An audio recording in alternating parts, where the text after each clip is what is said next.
9:23. Welcome back to BT. Friday. The weather is beautiful here in our neck of the woods. Aaron Zifkin here, by the way, country manager from Airbnb. This is all the buzz for people wanting to travel, guests and host. Tell us about this two-way community marketplace and how this system works. Yeah, so Airbnb is the world's largest platform that connects individuals who are looking for a truly authentic and unique travel experience, connects them with people that happen to have a little extra room in their home.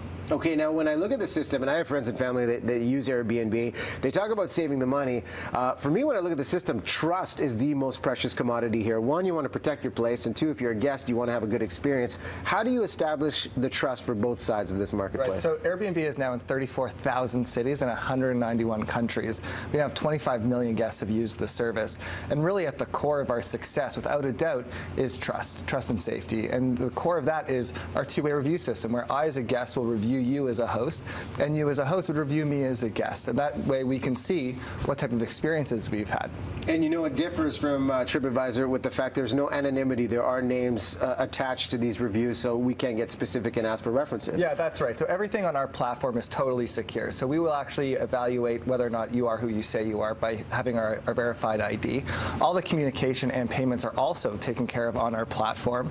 And then we also have 150 trust and safety people all over the world that are proactively searching the site to make sure that all of our hosts and guests are safe. So if I'm a guest and I'm wanting to travel, how do I know this unit's going to live up to the hype? And if it doesn't, what do I do as a guest to make sure I'm either compensated or, you know, there is some sort of recognition of the fact that it wasn't what was advertised? Yeah, so again, we've had 25 million guests, and just as a point of reference, it took us 4 years to get to 1 million guests. And this summer, at some point, we're probably going to see upwards of 1 million people every single night. And so these type of experiences are awesome, and that's why we're growing so fast, is that this type of thing just really doesn't happen. You know, because I've thought about this. I've talked to my wife about the idea of Airbnb, but then we think, is our place going to be safe? And of course, I mean, we were talking about what happened in Calgary, April 2015. A host puts their place up, place completely trashed.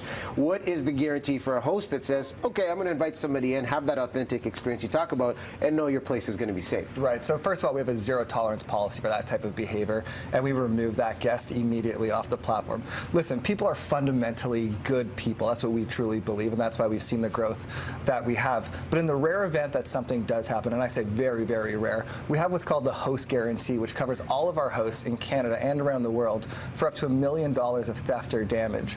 In the case of that incident, we've taken care of that family in its entirety. So they can bounce back. And you know, if we're looking for listings now for those looking to travel, we've got a couple to take a look at really briefly here of great deals. And we'll start with Main Island Cottage. Tell us about this. Yeah, I mean, so the number one reason why people stay on Airbnb is because they want to have a local and authentic experience. And when you look at places like this is somebody's principal residence. 85% of the homes on Airbnb are people's principal homes. And this one going for $140 a night, so you get that experience inside the cottage. What about the cottage on Private Island? This one's near Ottawa for $200 a night. Yeah, exactly. So we have everything from castles, yurts, igloos, any type of accommodation that you want. Sometimes it's a private room in somebody's home, and other times it's somebody's entire place. But you can see here the type of experience that you're going to have is unparalleled to any other type of traditional accommodation that you would find. Okay, and final one, East Coast Trail Cabin by the Sea, $105 a night. Not a bad price. Yeah, not only is it the price, but I mean, when you take a look at the experience that you're going to have, you're going to be able to access some of the best walking trails, some of the local restaurants, and meet some of the locals. And when you think about the best travel experiences that you ever had, you never really remember the room that you're staying in, but you always remember the type of experiences and the people that you're meeting, and that moment when you're sitting there saying, you know what, I truly feel like I belong here. And that's our goal at Airbnb, is to make sure that all 7 billion people in the world truly feel like they can belong anywhere. And Airbnb has been here in Canada since 2009. How does Canada rank amongst the other countries that participate in the system? Yeah, so Canada is actually one of the top markets in the world. It's a top 10 market. And we start to look at things like FIFA Women's World Cup and Pan Am Games, Calgary Stampede.